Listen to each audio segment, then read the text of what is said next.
Ja, du satt igång det? Ja. Ja, nu står vi här och man kan ju tro att det regnar, men det gör det inte. Utan vi står faktiskt under någonting som kallas regnträd.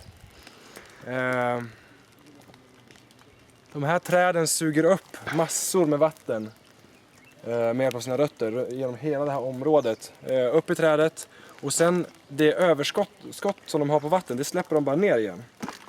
Och på så sätt så tar de upp det igen så att det blir som en cirkel. Never ending circle. Det är ganska häftigt faktiskt, riktigt jävla häftigt.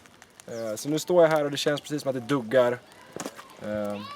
Medan det är helt... Jag vet inte om kameran uppfattar att det regnar. Nej, det tror jag inte. Ganska ballt i alla fall. Det är som kul om vi ställer oss här så blir det sol och så regnar det inte här. Och sen när vi går typ 3 meter hit, då regnar det. Super fun time! Kom igen, nu drar vi.